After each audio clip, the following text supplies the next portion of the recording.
Hello, everyone. Welcome back to Hands On, the podcast for Tri-County Technical Center. I'm Owen Snow. I am your host for the podcast. Today, we have a special guest with us. This is Nick Mullins, who is the instructor for Energy Systems Technology. How are you doing today so far? Doing well. How about yourself, Owen? I'm doing well. I'm doing good as well. Thank you for asking me.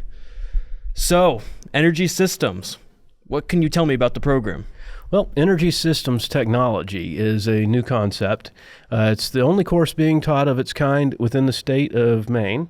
It was previously known as Pre-Tech or Tech Foundations, kind of geared towards getting students involved in different areas of using hand tools, power tools, learning a little bit about green energy and stuff like that. But now we're taking it definitely on a much higher energy focus. Nice. And what has your class done so far for energy systems? Well, so far we've covered energy literacy, which is basically just understanding where our energy comes from, where it's produced, what natural resources have been used, fossil fuels, so on and so forth, electrical distribution systems, hydro, just a little bit of everything. And then we're getting into more of the electrical side. So spending some time looking at Ohm's law, getting the basics of electrical so that students can have a good firm grasp of that trade should they continue it on.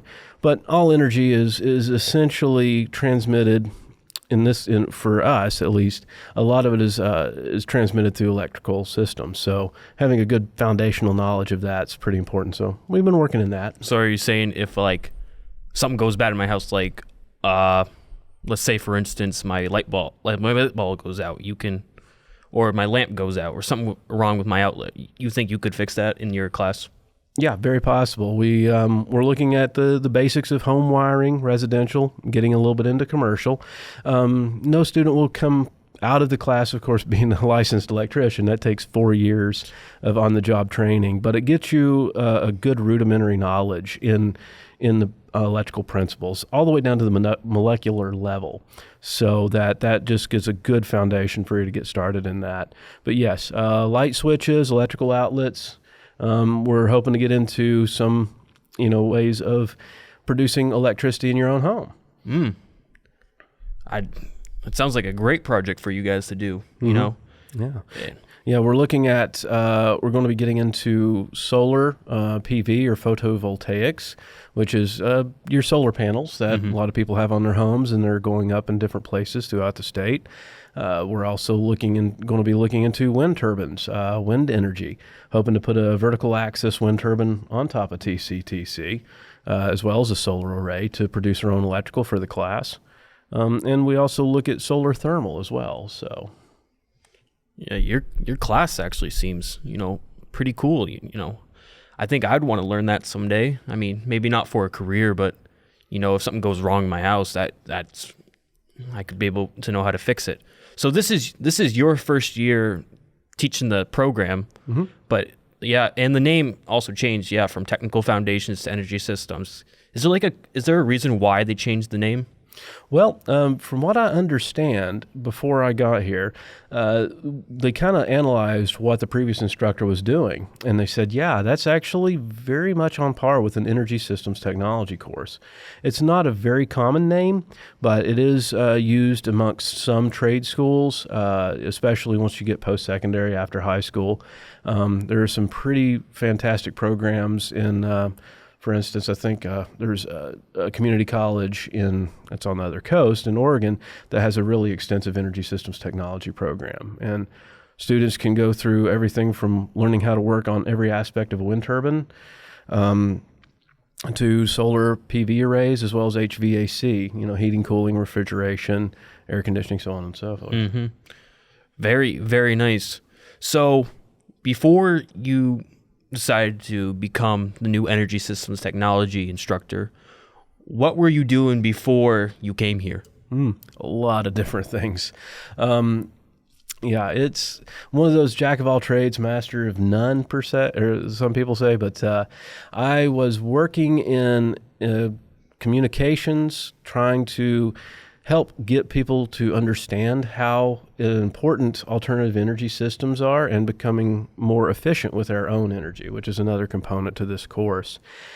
We need to be looking at how we source that energy, the impacts it has on other people and other places, and how we can be more comfortable in our own places and upgrade our homes to be more energy efficient. So I spent a bit of time looking at different fossil fuel sources.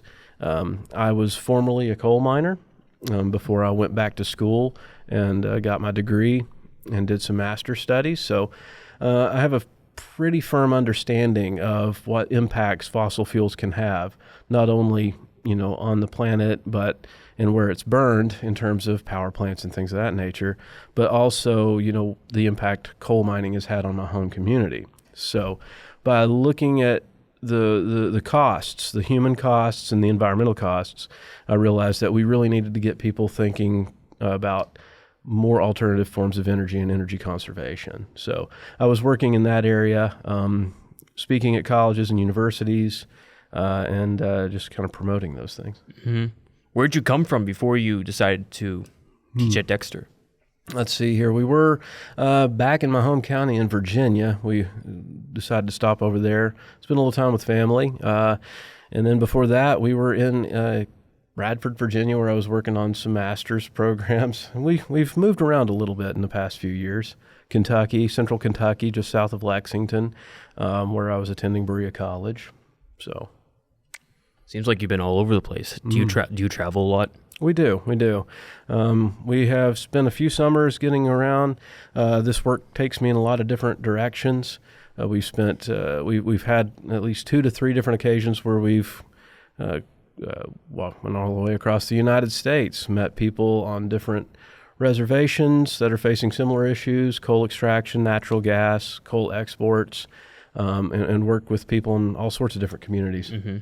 I've always wanted to travel, just at least across the country. I want to go to the big cities, Manhattan, New York, Los Angeles. What do you think is the coolest place you've ever traveled to? Oh, wow. That's a tough one. A lot of wonderful and very cool places out there. Yeah, of course, national parks. I always love getting out into nature and seeing what those have. Yosemite is and Sequoia National Park's definitely some of my favorite places. Especially with getting into some of the backcountry areas and away from the more touristy places, like getting back into Hetch Hetchy. But yeah, in terms of urban areas, Vancouver is a very nice city. They have a lot of bike infrastructure, and it's just really kind of a clean city. Mm. So speaking of national parks, have you ever been to Yellowstone National Park? Yep, sure have. What'd you like about that the most? Oh gosh, I have to say probably the fountain geyser. A lot of people really love. Yeah. I love a lot of people really love the Old Faithful. Of course, it's the most predictable, but the fountain geyser was pretty amazing. Just a little bit less predictable. Wow. Yeah. So you've literally been all over the place, pretty much. What do you think of Maine compared to all these other places? Oh, I love Maine. Maine feels closest to home. Honestly, it's definitely like the temperatures, like colder weather, like winter. And the people have been wonderful so far. Really good rural communities. People are tight-knit, and it's a double-edged sword sometimes, but all in all, I've really enjoyed our time here so far. Do you plan on staying in Maine for at least a little while? Oh, yeah. Hopefully this is where we plan to make our final stay. Moving around gets old after a while. Yeah. I imagine I've moved a lot since I was a kid, not to different states. I've stayed in Maine my whole life, but yeah, it does get, tiring. And maybe this job you have will keep you in Maine too. Yeah, certainly. I'm definitely enjoying it, and it's been great working with the students. Of course. So for your students, what do you want them to learn the most after they, complete your program? Oh, wow. Well, there's a lot of different areas. I guess perhaps the most important thing I'd like them to come away with is just understanding all about where energy comes from, alternative ways to produce it, in ways that they can be a little bit more sufficient and self-sufficient themselves, so that once they get out into the world, they can, take care of themselves and their families if they choose, and to to be able to produce that energy and use just a lot less than what we're currently wasting right now. Right.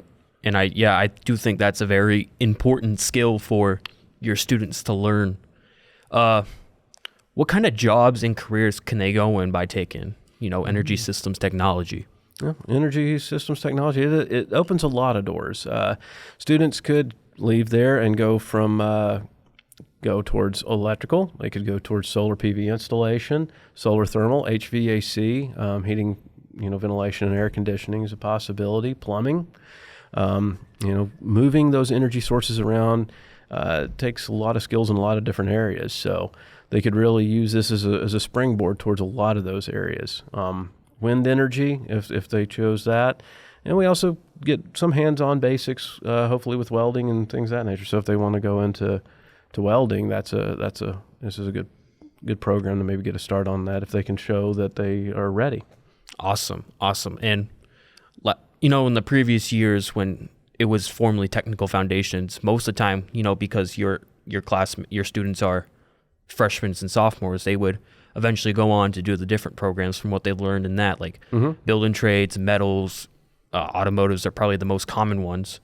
Do you think your program will also want those students to go on to further programs? Absolutely. And a lot of the students came into my program already with their sights set on different, so if they want to go and look at automotive, we definitely discuss a lot of the issues of oil, and gasoline, diesel, so that they get an understanding of where the energy comes from to power those vehicles. Whenever it comes to building trades, this is also a great place for that, because building a house that can, use as little energy as possible for heating and cooling, it's got a very good tight envelope, well insulated, well laid out, is very important. So definitely can help them get into building trades. Metals as well. I mean, really, it still kind of is very much a foundational class to get them in to all those other trades as well. So. Mm-hmm. Now, like I said, with the students just being freshmen and sophomores, are you going to keep that just to freshmen and sophomores, or are you going to open it up to juniors and seniors as well? Actually, it's we're kind of taking a transition this year or into the next year. We're not looking to accept any freshmen. Really? So yes, it's going to be predominantly 10th grade, 12th or 11th and 12th. So we're going to be looking for those grades. Why don't you want to include freshmen? Is it because of their, trying to get their credits out early, or what is it? Well, whenever it comes to freshmen, I'm not really sure that I think that there's a little bit more time that might be needed before getting into shop and into a program that's this. And sometimes I will admit it's a little intense. There's some math involved. So pre-algebra, algebra are definitely algebra 1 are some excellent prerequisites to have for the course, as well as just being able to be knowledgeable and safe and show the best that you can be. And sometimes I think students need a little bit more time before that they're ready to enter that world. Mm-hmm. So for your program, what do you think is the most fun thing you learn, like that the students learn, per se? That's a good question. I'd have to take a survey of my class. I would hope that it is going to be working with different energy systems. Now, some of that stuff we haven't got into quite yet this year. I'm looking forward to, and I think that they're going to enjoy getting into the solar PV systems and off-gridding the classroom. So that's something we're hoping to do, is to actually make ourselves independent from the building's electrical systems and produce and use all of our own energy in-house. And so I think once we get into the more hands-on portion of that and get those projects rolling, that they may enjoy those. So, like I say, putting up solar thermal collectors for solar thermal air, solar thermal hot water heating to transfer that energy into the space, as well as solar PV and wind. Nice. Well, yeah, energy systems technology. It seems like a good starter program for people that want to get into Tri-County or TCTC in general. They can take the information they want and bring it out to let's say they want to go off to college or right into the workforce, or even a different program here if they don't decide to come back. I think your program is very good with, the real world stuff, of course, and you guys do a lot of hands-on. It sounds wonderful. Yeah, thank you. Well, we definitely live in a very energy-intense world. Right. I mean, everything that we do, even to the food that we eat, it's all different transfers of energy. So understanding how that occurs before going into any trade is really a good rudimentary skill and understanding to have. I mean, I don't think 99% of people, I don't think, could live without electricity. I would agree. It would be very, very hard because, yeah, like you said, cooking. You have to use ovens, microwaves, the freezers, refrigerators. You can't eat unless you pick your own berries out in the wild or kill animals, really. Very true. And whenever you start thinking about oil and all that it does for every bit of our logistics, everything it does when it comes to transporting goods, raw materials, mining, harvesting, food and everything is all very much oil dependent. So, right. And as oil prices continue to go up, we're having to rethink how much oil we're using and what a potential post-oil future could look like. Yeah, because, with cars nowadays, let's say most cars don't even take gasoline. It's all electric. You can either charge it at home or they can go to an electrical station. And I bet in the next 25, 30 years, there's going to be no more gasoline. We're headed towards some interesting times. And as much as EVs or electric vehicles can help with that transition, we also have to remember that they will be continuing to require raw materials and a lot of heavy metals for battery systems. So once we can get better at recycling batteries and energy storage, things will get better in that direction. But, being able to look at ways that we can reduce the amount of vehicles that we need is also not a very popular opinion, but it's something that I think that we're going to have to start looking at a little bit more as we continue into the future. Yeah. One other point I had is now, when you go into Walmart or Hannaford nowadays, almost all of the checkouts are self-serve.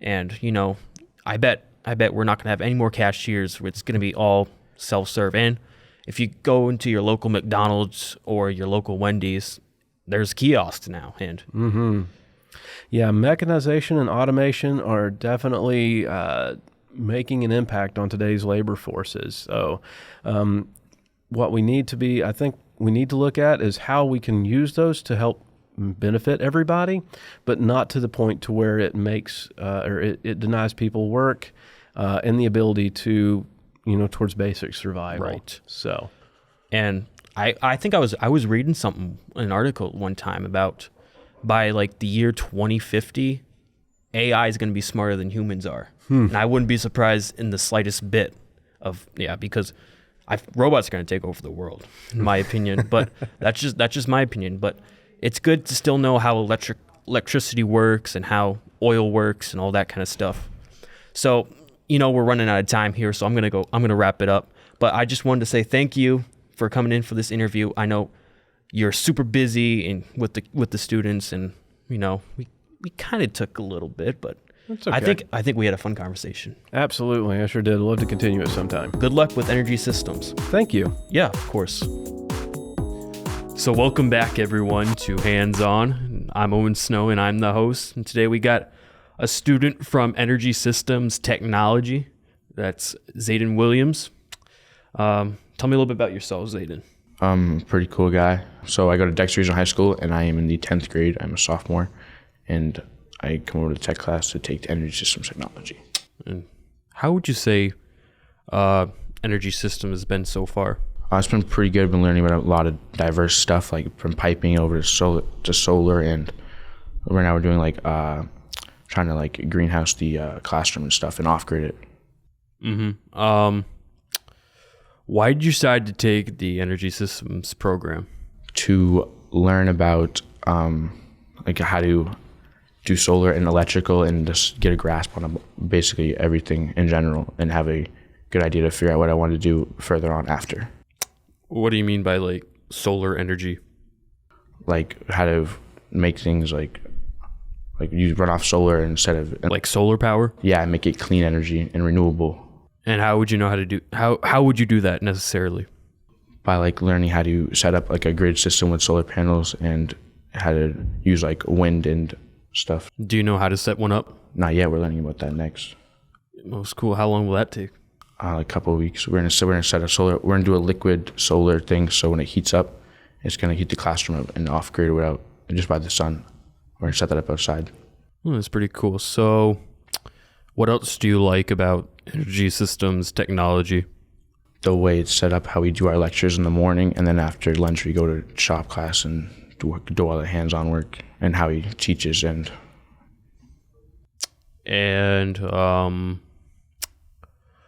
so what kind of projects have you done so far? So we built these shelves and stuff out of black iron piping. We had to cut and thread and make our own. We had to design it, and we had to make like a design and what we were going to build, and then we had to go cut it, thread it, pipe it, and then put it all together, and then we had to take it home. Would you say that was easy, difficult, somewhere in between? I think it was somewhere in between until I got the grasp of things, and it was pretty easy from there. And, well, how hard do you think it would be for someone who has no idea how to do it? I think it'd be pretty easy once you've been told how to do it. So you were just a sophomore. Do you continue to plan on taking this program, or are you gonna like fly out and try something new? I'm gonna go try something different. Like what? Either automotive, or I'm gonna go for my CDL in like further years. Just a heads up for your CDL, you got to be 16. You got to have your license. Do you have your license yet? No, I was gonna do it my senior year. And then your senior year? Okay, that makes sense. Why would you recommend someone taking energy systems? Because we go through a bunch of different things, and you can like figure out what you want to do. If they want to do electrical or welding or solar or like or solar energy. Yeah, basic grasp on a bunch of things. So you can figure out what you want to do. Anything else that you think is fun about it? How it's project based, so we get graded on how we do in our projects, and it's like not like normal grades with like tests and stuff. You don't take tests? Not really. We just he teaches us, and we do the projects, and he bases us on how hard and much effort we put into actually doing them. So how do you guys learn? Do you guys like watch videos, or does Mr. Mullins like demonstrate it first? Like how does it go? It depends. Or is there like a textbook? No, we don't do textbooks. He'll do PowerPoints, and I'll have some videos in there, or he'll like demonstrate it first and then have us like do it after, and he'll like guide us on what we're doing wrong and stuff. So it seems like energy systems. There's like, I want to say, not just based on one necessarily skill. There's multiple. Do you guys get into electricity, like being an electrician stuff? We do. Like we're going to learn how to like do like basic house wiring and stuff. Like what? Like setting up an overhead light, like and then like put. Do you guys install like light switches? Yeah, some of us made lamps with the black iron piping, and we learned how to wire up switches and stuff. And how did you think that went overall? Was it easy? Yeah, it was difficult. Like when putting it all together, it was kind of difficult, but after that, it was pretty easy. What do you think's been the most difficult project or just task you've done so far in the year? The notes, or the lectures, and having to pay attention with the lectures because they get kind of lengthy sometimes. Do you mean like dense, or is there just a lot of information along with it? Both. Like it's just a lot. So I know you don't just go to TCTC every day. You go to your regular high school. How would you say TCTC is different than where you go to Dexter? How is it different?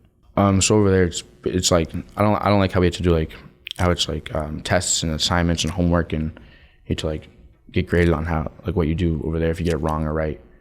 But I like over here, it's like how much effort and like you put into it and how much you're trying. Anything else you want to add on top of that? Not really. Because when I think of it, I just think of with TCTC, you're doing a lot more hands-on work. Hands-on stuff. And you're in the same place for 5-6 hours, or most places it's either like 50 minutes or 70 minutes. You have to stay in one class, and then you gotta go to the next one. It's more like surreal and like actually towards what's gonna happen after high school. And what the thing is, you got to take your required classes in high school. Like You know, not everyone likes English or math. I don't know about you, but no. But with TCTC, you get to pick something that you actually like and want to do. And would you say you try harder at TCTC? Yes, because it's something I actually am interested in learning towards instead of just being forced to sit there and learn it. With me, it's like if I don't find something interesting, I will Just blank out. No, but I'll just procrastinate and not try to do it because it's just not something I'm interested in. And, you know, that's a pretty bad habit, but, you know, that's just me. And I know a lot of people that are, but when I come here on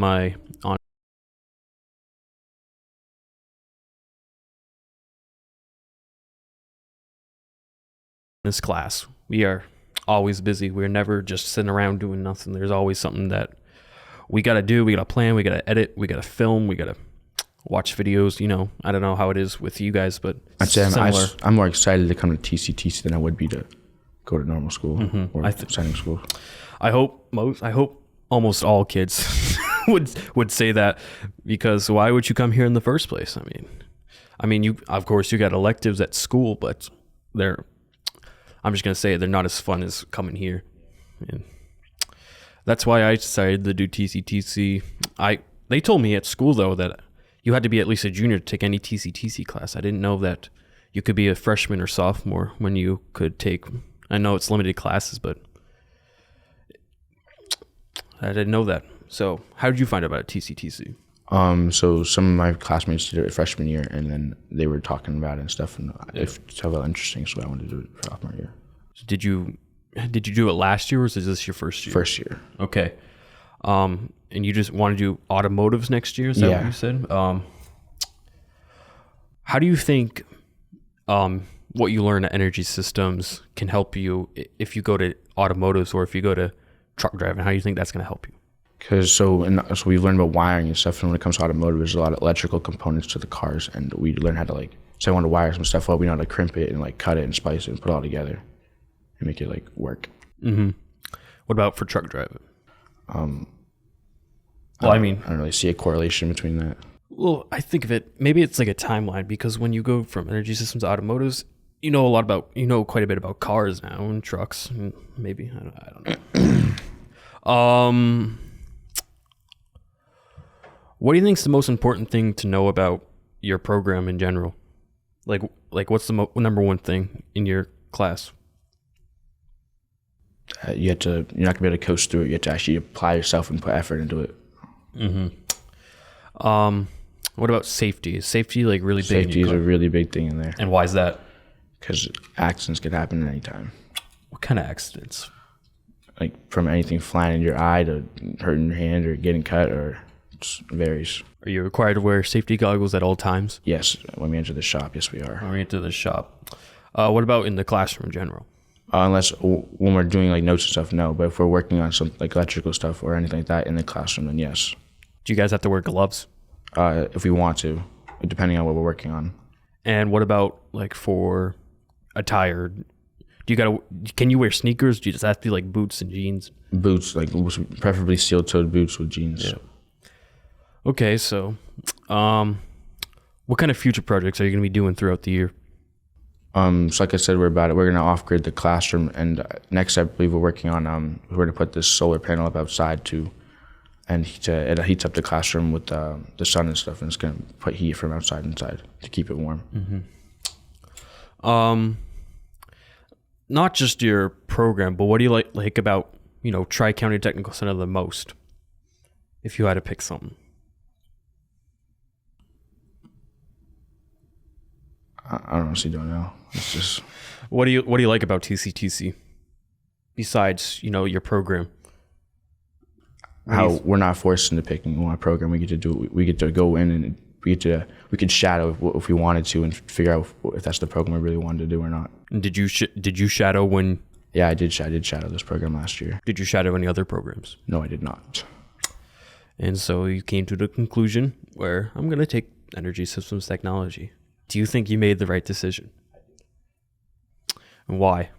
Because I'm getting general knowledge on other things that could help me if I chose to do other programs afterwards. Mm-hmm. Okay, so let's say you want to keep pursuing energy systems after you finish the course, what kind of jobs or kind of colleges or trade schools would you necessarily go into if you wanted to continue doing this? Could you like HVAC and housing things, or like greenhouse designs and stuff like that, or just, and for like college, or you go to a more different trade school to get like a bigger grasp on things if you wanted to. Mm-hmm. And I know you're still early in your high school life, but what's something that you want to do in the future? What do you want your career path to be? Not college. I don't really know what I want to do yet. You don't. That's okay. I mean, we're all still deciding it. Do you have any like general idea? Like, maybe automotive, maybe, or I might do drafting and design. Oh yeah, that's a good one too. We have a great program here for CAD. I don't know if that's something you would take, but I mean that's one of those. Oh, you got a lot of options there. Yeah. Well, not in less years than you can actually take them. Well, my brother did CAD, so I know more of that. Right. Okay. Well, I just wanted to say thank you for coming on to the show, Zaiden, and your insights were very, very informative and very nice. I do appreciate them, and it was fun talking to you. You as well. All right. Tune in next time for Hands On. Thanks for listening to this episode of Hands On, brought to you by the Multimedia Production Program at Tri-County Technical Center. Our producers for this episode were Alex Mullins and William Hemingway, both multimedia production students at TCTC. Graphics were done by Nicole Fields. Music was done by Nicole Fields. And our distribution was done by Ryan Gott. And of course, the host for the podcast is myself, Owen Snow. We hope that you all enjoyed listening to this episode and tune in for the next one.